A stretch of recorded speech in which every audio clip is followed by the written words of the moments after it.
karamallahu wajhah, sesungguhnya Nabi Muhammad di akhir hayat beliau, pada detik-detik terakhir, pada detik-detik terakhir nafas beliau, aku melihat beliau menggerakkan bibirnya dengan 2 kali gerakan. Ketika itu aku mendekatkan telingaku.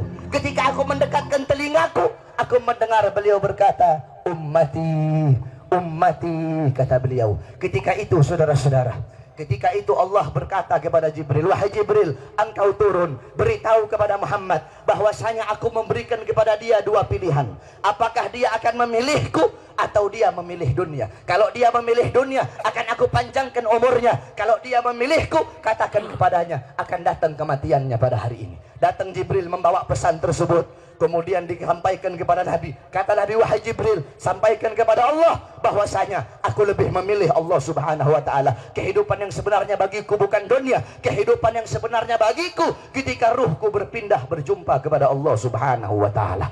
Akhirnya saudara-saudara, datanglah Israel. Datang Israel untuk mencabut nyawa Nabi Muhammad SAW. Ketika itu Nabi Muhammad SAW terbaring di rumah Sayyidatuna Aisyah di atas kasurnya. Ketika itu datang Israel. Israel pun izin untuk mencabut nyawa Nabi Muhammad. Apa kata Rasulullah SAW? Ketika itu ditemani oleh Jibril. Ya Khalili Jibril, wahai kekasihku Jibril, aku belum puas meninggalkan umatku kalau belum diberikan jaminan oleh Allah subhanahu wa ta'ala. Pergi Jibril menemui Allah subhanahu wa ta'ala. Fa'ahallahu ta'ala ala Jibril, basyirhu ya Jibril, innahu awwalu nasin khariju minal ardi idha bu'isu wa sayyiduhum idha jami'u, fabasyirhu innal jannah muharramatun alal umam qabla an tadkhuluha ummatuh.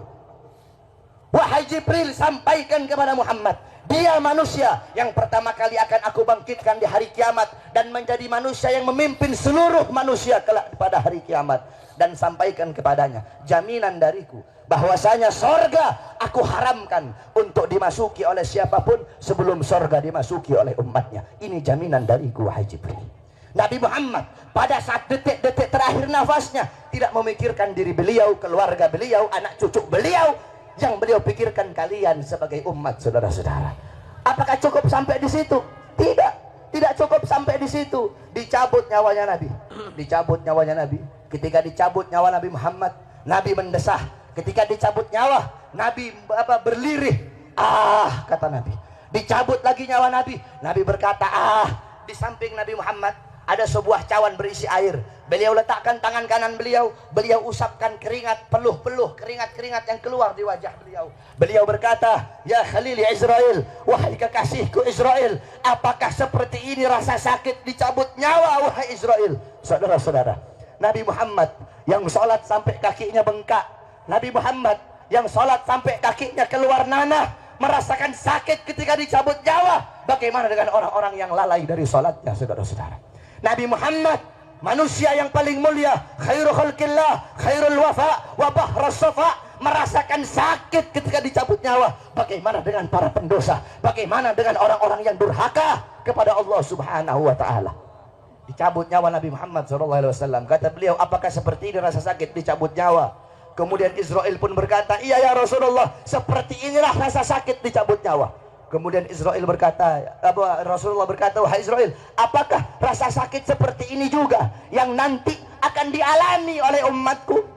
Apa kata Israel? Iya ya Rasulullah, rasa sakit seperti inilah yang nanti akan dialami oleh umatmu. Mendengar itu Nabi Muhammad menangis. Itu tangisan terakhir Nabi Muhammad. Itu tangisan air matanya Nabi yang terakhir sebelum beliau wafat. Beliau mengangkat tangan, doa terakhirnya Nabi, harapan terakhirnya Nabi, doa yang menutupi kepergian Nabi Muhammad, doa yang menutupi wafatnya Nabi Muhammad. Beliau mengangkat tangan, mengadahkan tangan kepada Allah subhanahu wa ta'ala. Allahumma khaffif ala ummati fi sakratil maut. Ya Allah, ringankanlah.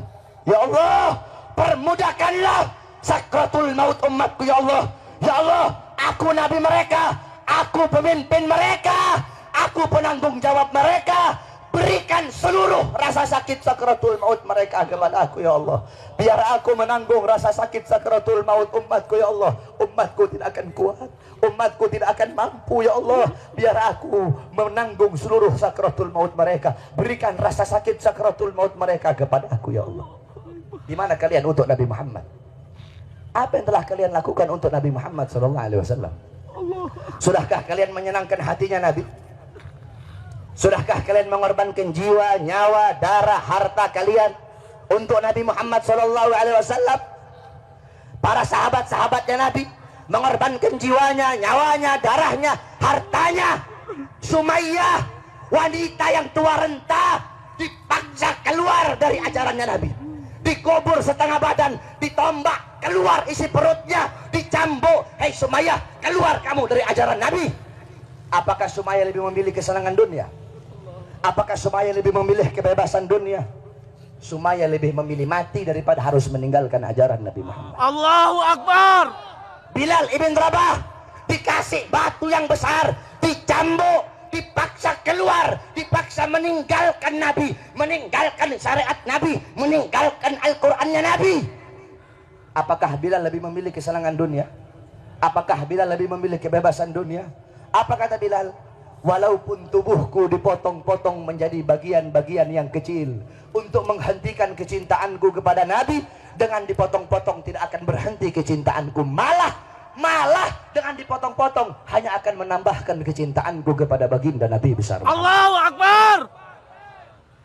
Setelah Nabi Muhammad SAW wafat, para sahabat itu tidak ada gairah hidup, saudara-saudara. Ada seorang wanita yang dimana galat li Aisyah, ya Aisyah, ikshif li qabrin Nabi. Wahai Aisyah, hingkapkan, bukakan bagiku kuburnya Nabi. Dibuka kuburnya Nabi, masuk ini perempuan di depan kuburnya Nabi. Fabakat hatta matat. Itu wanita menangis depan kuburnya Nabi sampai dia mati.